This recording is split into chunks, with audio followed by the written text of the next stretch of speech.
Hello, Literates. So I know it's not Tuesday, so it's not time for Writer's Ambition, but I just had to do this video because I couldn't wait. Honestly, like I thought if I gave myself some time, I would come back to myself and be able to do this review of Wings of Ebony, but I'm not coming down from anything, so let's just do it. This is gonna be a reading vlog, my very first reading vlog, and I'm so excited that it's Wings of Ebony, this much anticipated book of 2021. It's already looking very much like it's gonna be up there for my top reads of 2021. I just think it's gonna be a really, really great reading year for your girl. So without further ado, let's get into like sort of my reactions. I read this book in 2 days. My reactions through the couple of days, and then I will be back at the end of it to do sort of like a wrap on my feelings and final thoughts on Wings. Okay. Hello, Literates. It is 3-something in the morning. That is why I am here in this all new background. It's called the bedroom background. Yeah, it's late, early, whatever. I was about to go to bed. Sorry if it's shaking. This, I'm like just holding it because I am about to lay down, although I'm about to be like riveted to my pillow listening to Wings of Ebony.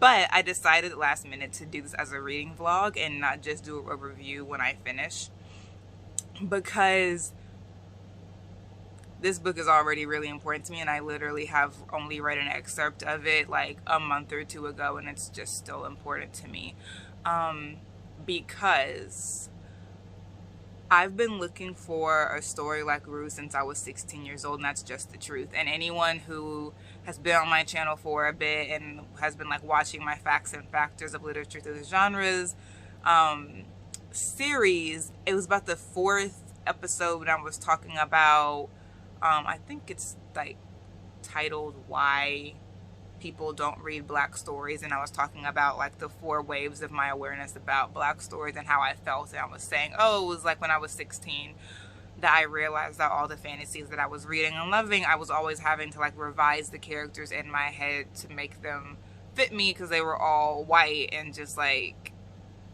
different for that reason fundamentally.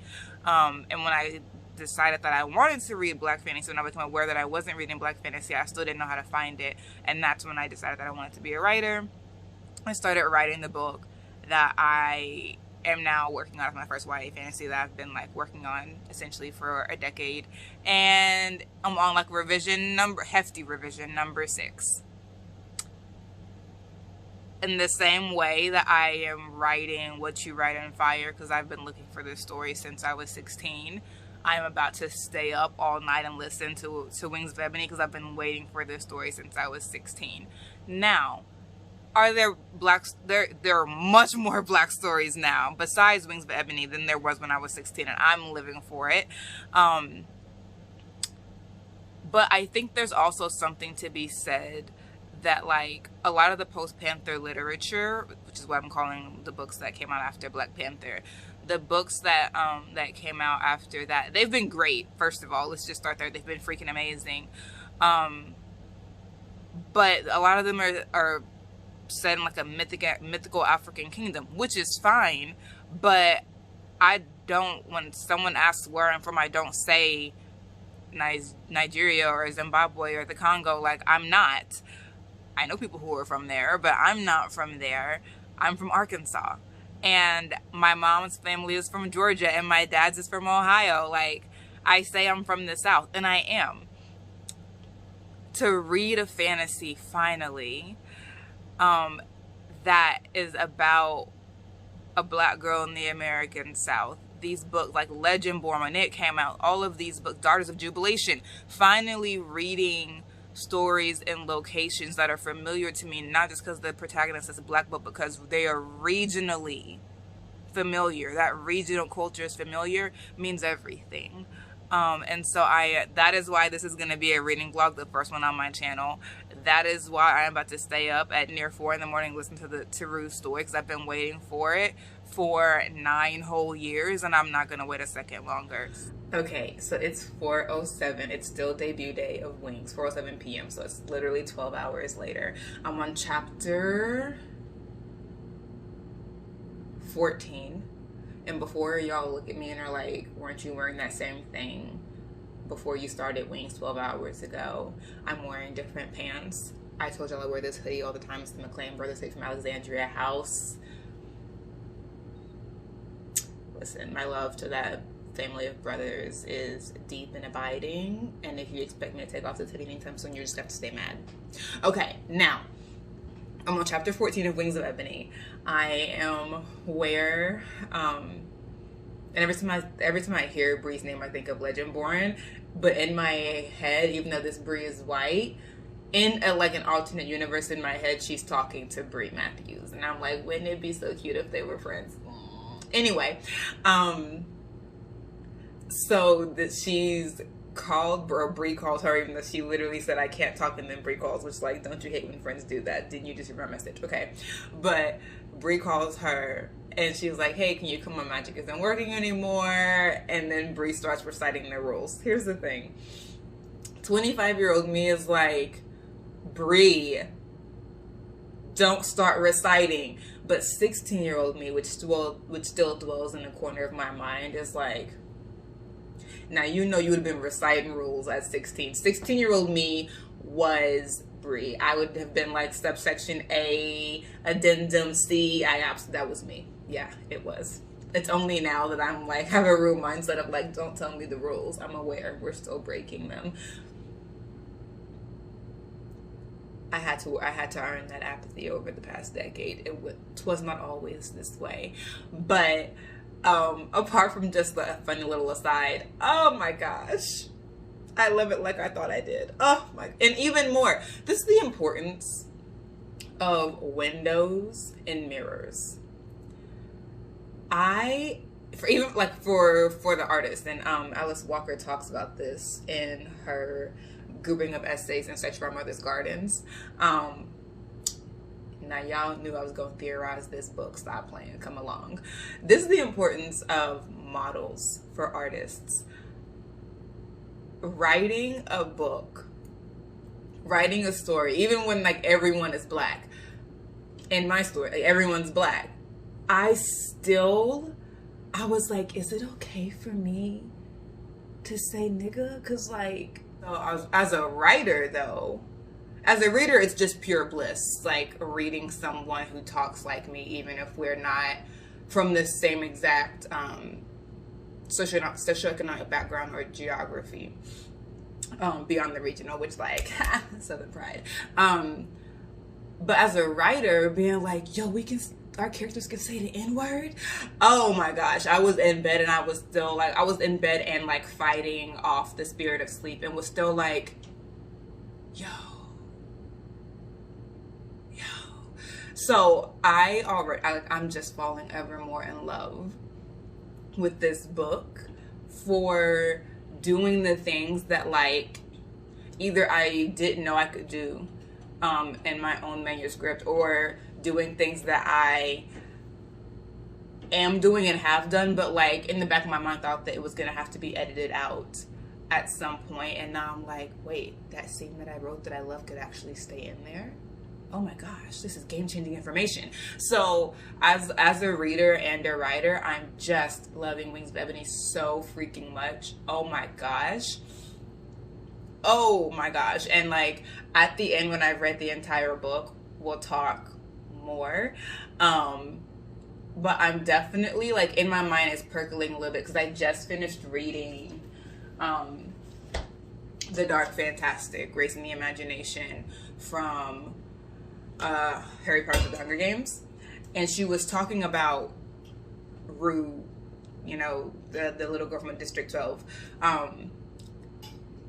and how like when it went to theaters, people were like, I didn't know Rue was black, even though it said that in the book, and oh, I care less now that Rue was killed. Does that make me a bad person? And so I'm thinking about this Rue versus the Rue in Rings, and Wings of Ebony, and I'm like, I wonder, I so badly just want to talk about them for a chapter of my dissertation, the two Rues. I really, really do, because you have this really, really sweet Rue, like sweet paragon of innocence Rue in the Hunger Games, who is the first Mockingjay and who sparks a revolution, and people still don't care that she dies, right? And she dies in partnership with Katniss. Then you have this Rue in Wings, who like Rue in Hunger Games has a white friend, but Rue in Wings of Ebony is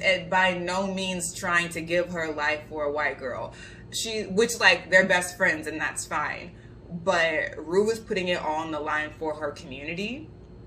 And I think that like there's a long tradition and storytelling, whether it be novels or in movies or whatever, of there being a black sidekick who's willing to die for a white protagonist and their friends, and seeing that there's still a white best friend, but she is not the person that the story is turning on. She's not moving any dramatic action. By chapter 14, she's not.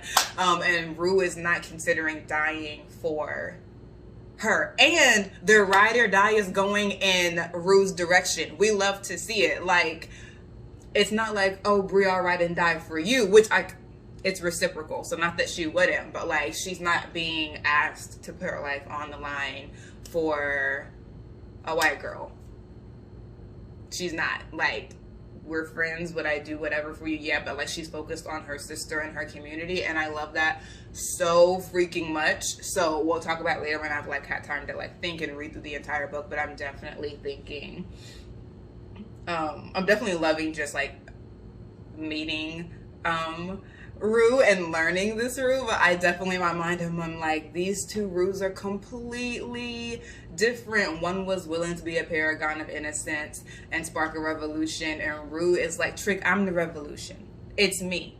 Okay, so it's a little bit after 3 on the 27th. Yeah, Wednesday. And I'm on chapter, I forgot to look what chapter I'm on. I'll put it somewhere here. I'm on chapter something. About like, I think something like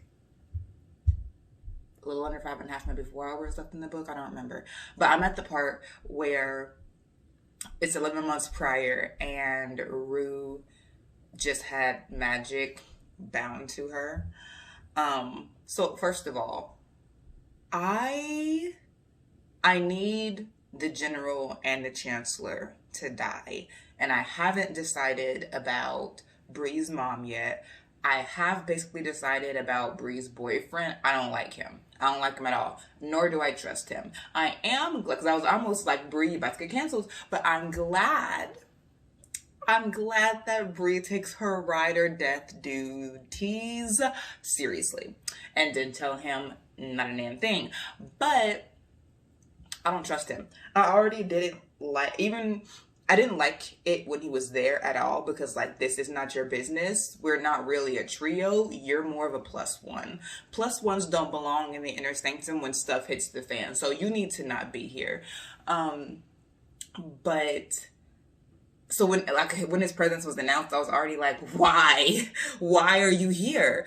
But then, and then I was like, Brie, don't be over here chatty with my information. But then she wasn't, so it's okay. And then when she said, oh, I didn't tell him anything, he was just here, then I was like, I like even less that you're here, because you wouldn't even be in this moment if you had not been around. And I no longer trust that he is like just here for Brie. Now, if I end up being wrong, happy to be wrong, but I don't trust him, and I don't trust his affections for Brie. I think that he is like trying to position himself to be there for Rue, and I don't know that I believe that he's really like an ally for them against the general and like spying on his boss. Don't trust. And so with all that being said, ready for his downfall as well. The downfall of the general and all of their cronies, their halfway cronies, their 1/4 cronies, their inkling crony, everyone who's even thinking about giving that man a head nod or a prayer, down with you, off with your head. So that's who's on my guillotine list, personally. And I just can't wait for Bree to end all of them, every single last one, and take special care with the general who ordered a black boy beaten to death. I don't even really want a special place in hell for you. I just want you to be smushed between everybody else that's burning. So that's where I am. I have to say, I have to say this, I'm gleeful. I'm cackle gleeful. That's the color, cackle gleeful. That's the shade I'm rocking right now. It looks really good on me. I am cackle gleeful that white folks burn at black magic. Mind the business that pays your bills. Mind the business that pays your bills. But here's the thing. Even though you're using my business to pay your bills, I like that the universe recognizes this is actually still not your business. Fraudulent activity detected on the account. Therefore, you mining my business, mining, get it, mining, and you mining my business, you're gonna have to give me some tax off top. You're gonna have to give me some pain and agony off top, because reparations come in what? All forms. We accept payment. Absolutely. So, cackle gleeful at that, and I fault Luke with the general finding them. I just do. I think it's absolutely his fault. And we'll see what happens next. But I love seeing the little girl with the flower, beautiful. And I'm glad that all their people are not dead.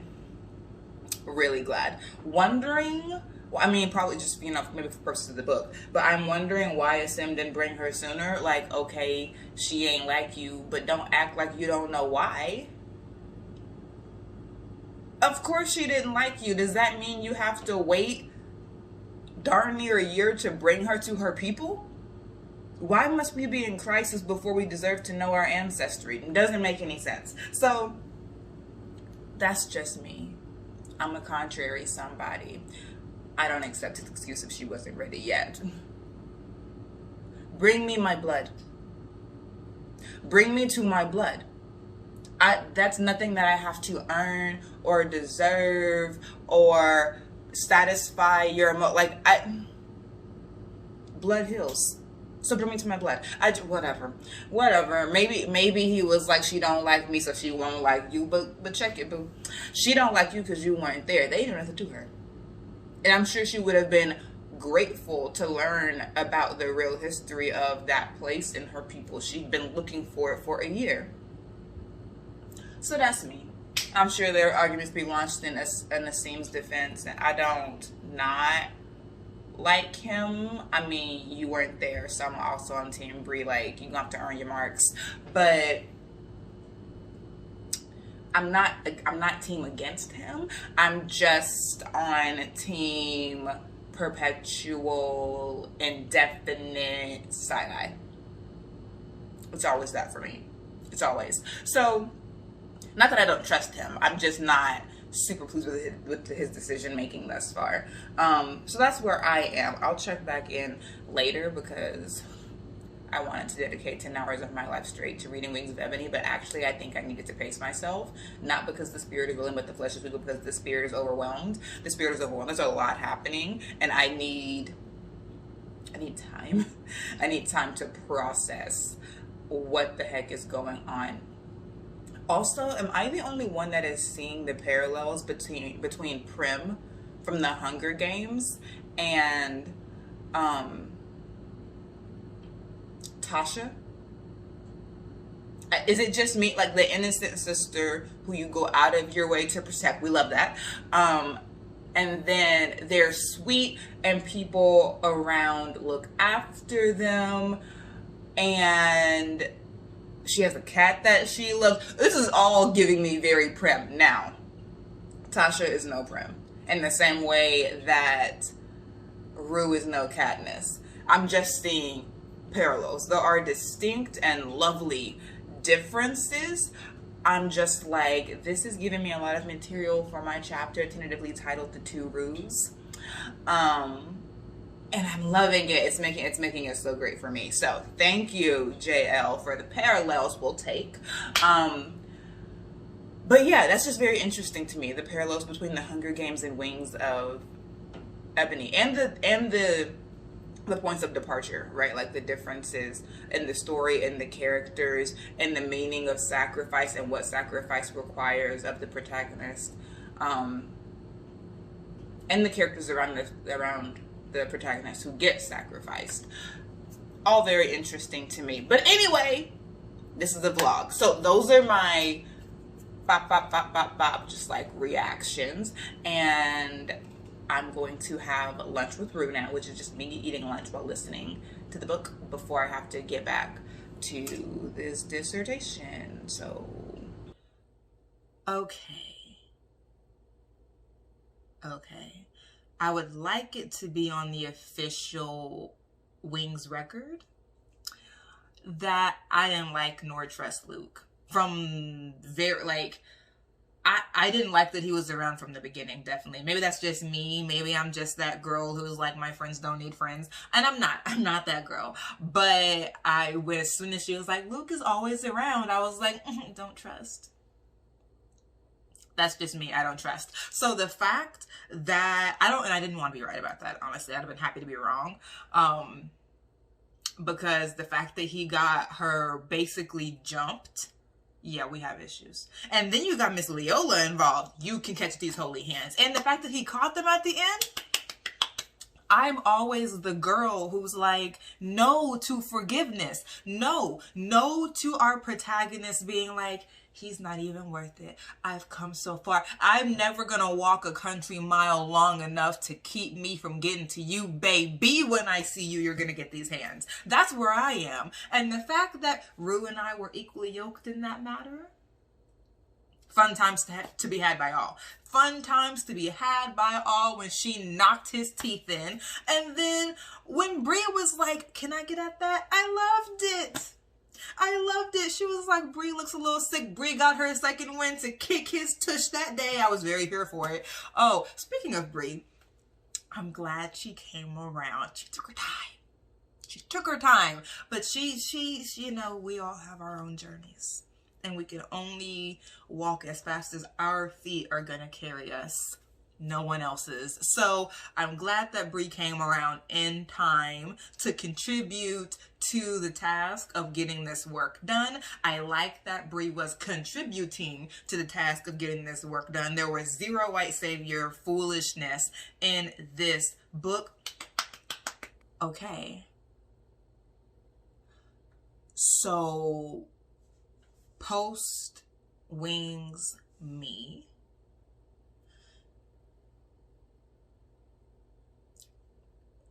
That was a lot. In the best way. In the best way, I feel gifted. I feel like I've been given a gift. I've said this multiple times here and on Twitter. This book means so much to me because it is the clearest mirror I've read. From the vocabulary of the characters, to the commitment to family. Like, I love that fantasy didn't take over reality. Like, they're living together. So let's go through that with story. Yes? Okay. Story and storytelling. The story is Black life. The stakes are Black life. And the pacing is the speed of life. That's what it is. So what do I mean by that? The story is Black life. And the stakes are Black life. I'll talk about both of those at the same time. The story is Black life. The stakes are Black life. The story, even though like it's magically inflected, shall we say, it still comes down to things that are very familiar for Black people. Still comes down to family, protecting your family, making sure they're all right, and doing whatever you have to do to keep that the case. And that was Rue's basic motivation, taking care of Tasha and the Block, because the Block is fam. beautiful character motivations. The weight of a kingdom doesn't have to be on your shoulders, although maybe it is book 2, who knows? But the weight of a kingdom doesn't have to be on your shoulders for the motivation to be enough. The motivation can be, my sister, she's gonna survive. My sister will live. End sentence. That was the earliest motivation that Rue had, and it was enough. Look at all this story that came up just because she refused to walk away from her sister. Profound. Profound. And we could talk about calling Black people, Black girls, Black sisterhood worthy, and talk about what investing in that story does. Wow, gives you wings. I loved that the story started from such a pure and a relatable motivation and gave us so much.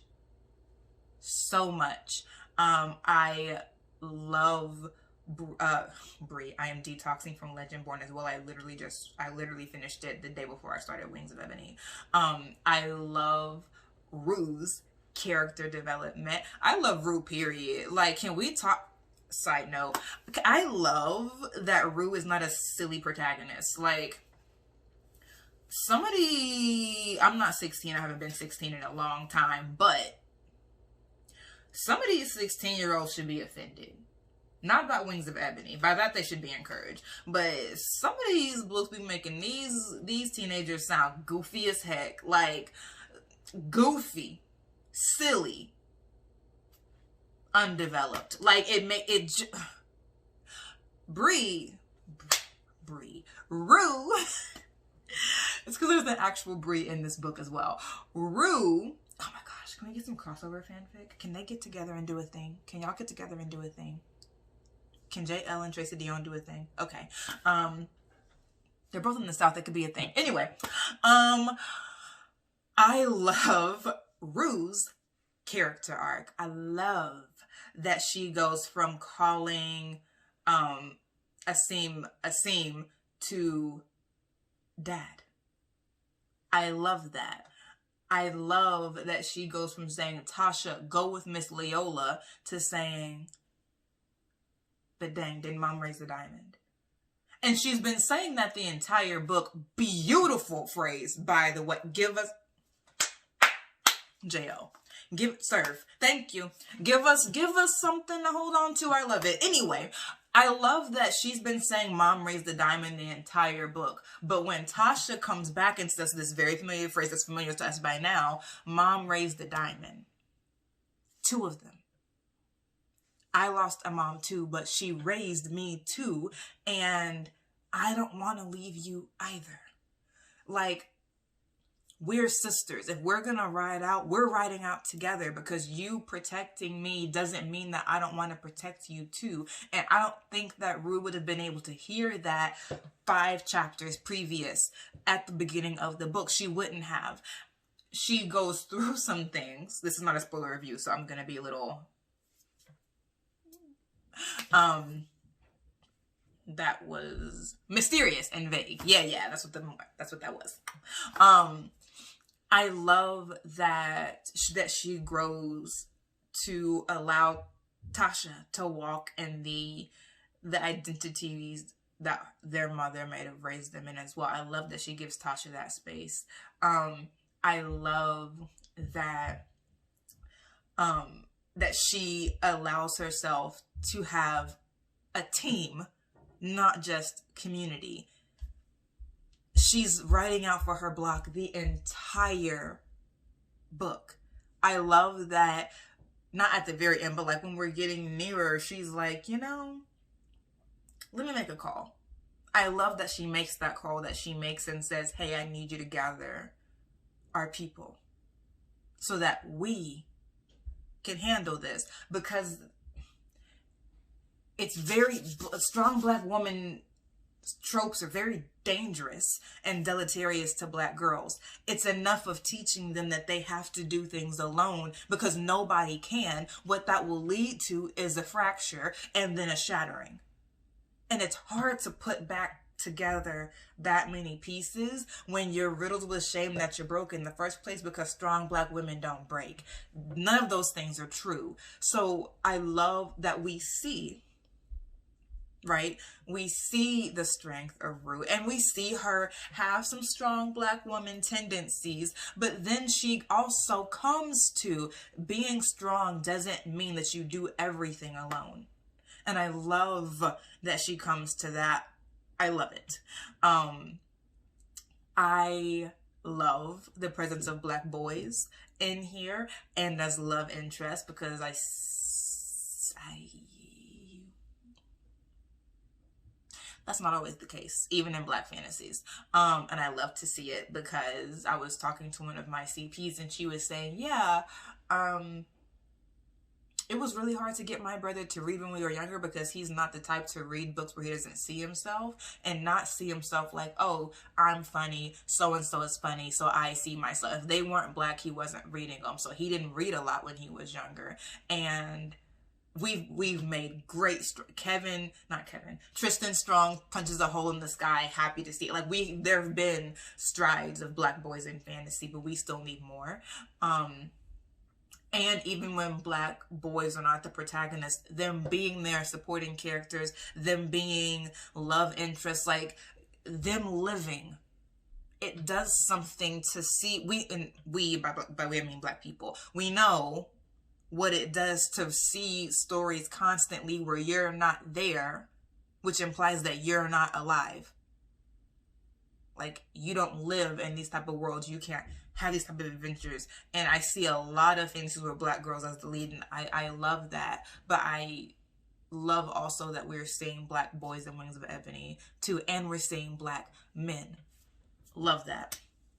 I could go off and say all the things that I love forever, but that, like, all of that was story and storytelling. I love the development of it. It's beautifully character driven, which is why I spent so much time on Rue's arc, because it's character driven. I love it. The pacing is very quick. I needed a safe word for some of those scenes, and just so you know, trigger warnings, murder, gun violence. Do you need a trigger warning for profanity? If you do, there's one. She says nigga. I love that, because like, black folks say nigga, and when I read black YA fantasies that don't say it, I'm like, but I love that it's here. Anything else? Gun violence, physical violence as well, like without guns. Colonialism, should that be a trigger warning, or are we just so used to? Okay. Speaking of colonialism, so those are the content warnings. Themes that this book deals with that is so freaking wonderful: colonialism, racism, race allyship, community, family, black life, anti-blackness, strong black womanhood, teamwork. And that's really just like a drop in the bucket of all the things going on in Wings. And I list more of them in my review when I'm like sitting down and typing and thinking about it. But like, that's all I can like call to mind right now. But there's so much. The book is so rich. Ancestry is another huge one. Self-identity, not coming back. It so much. But what I love fundamentally is the attention and the attention to and the elevation of black life. The fantasy never subsumes the fact that Rue is black and she's living a black life. The stakes of the story are the stakes of black life. The stakes of the story are the stakes that black people live with. Police brutality is another theme that can be taken from the book, but it's the discomfort which gestures to the constant threat of police brutality. So no one gets body slammed, like there are none of those, but it's just the discomfort that Rue feels that gestures toward a discomfort with police because of these things. So I talked about pacing. So I'm trying to make sure I get everything because I'm so all over the place because there's so much and I'm still sort of processing. But I realize now that it would take me like a month or so to process all of this. So I was like, well, dear, why wait? If that's the case. So pacing, storytelling, stakes. And I think I've already said this, but if just in case I haven't, oh, that's what I was saying. Okay, yes. I love that she doesn't use magic to escape. These things like race allyship, police brutality, gun violence, community, these things are in the story as they are. They're not gestured to via metaphor. JL just goes there. Actually, she's just like, it's here already. I'm just not going to turn away from it. I'm not going to use magic to escape somewhere else. There is somewhere else, but that doesn't take away from what's going on here. And there is a sort of connection between the two. I love that she gazes upon the difficulty of Black life and the joys of Black life and doesn't use magic to go away from it, but uses magic to, and not even to address it, right? Like, she uses magic when it's necessary. So like when people are throwing magical hands come out, but Rue multiple times is like, you can catch these bare hands and throws them. So I love that magic isn't like abracadabra, no more drugs. That's not the story. And I love that because that's not true. You can do fantasy and still tell the truth. And I think I know JL shows us that. You can have fantasy, you can have magic and still deal with the real. And I love that Wings of Ebony gives us that. Black life and magic in a relationship. I love it. That is probably the most coherent place for me to stop. So it's where I will stop. I was so moved by this book that I wrote a poem for Rue. There's a beautiful poem in the acknowledgments that is like as Rue, and it's really great. But this poem is from me to Rue, and I wrote it when I was like thinking about, this is the second Rue that I've read that I've loved, but I didn't have to lose this one. That means a lot. And so I wrote this poem as a thank you to Rue and things. So I'm just gonna read it. Yeah, I'm just gonna read it. The Two Rues, finally, or Vengeance of the Whistle and the Hood. This is both eulogy and benediction, mourning, lamentations, and mourning come finally at some point. Our lives, our current and persistent vitality has to be as inciting as our death. The first Rue I ever loved was a little girl tucked into the pages of a post-apocalyptic world, because that's where disaster is, the future. And I don't remember if I cried for her. I probably did. I absolutely do now, because every day another Rue gets killed, and every day they treat it like a Hunger Game. A sacrifice. That's our debt and our doom. And I like to think that if the first Rue had been allowed to live, she'd have grown into someone like the second Rue. One not meant to be ram and bush, one empowered to self-definition, self-making, an agent rather than a cherubic angel, a sufficiency enough. I like to think, but that's not what happened. And there was implicit acceptance in her death. Because what could we do when we met her? Rue was already doomed. She was the Mockingjay who lit the flame under Katniss, inspired her to take her work song, Let's Act Like We Don't See the Slavery Parallels of Black folks who sing through hard labor, take her salute, accept her revision of the Mockingjay from a companion and entertainer to the refusal to be either. Let's act like we don't see the civil rights movement, the black radical tradition, and a little black girl. Render her war cry out of respect that happened to have utility. This was the first Rue. A martyr.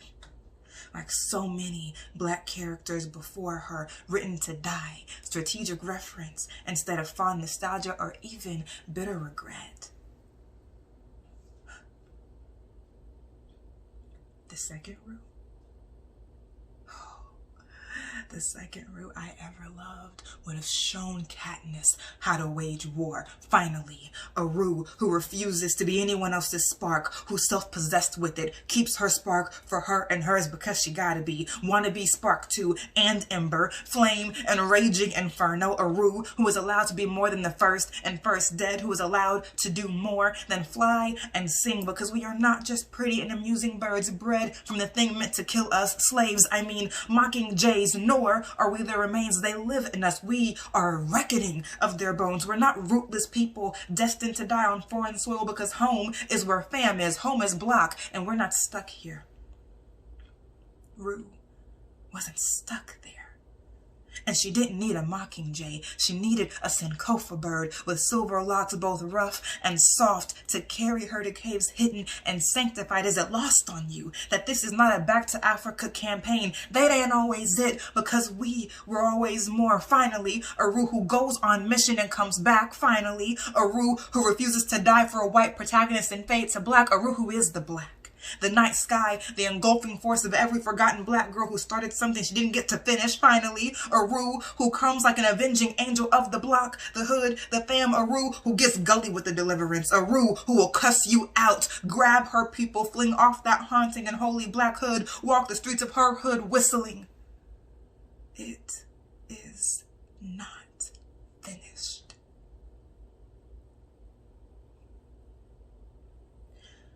To the two Rues,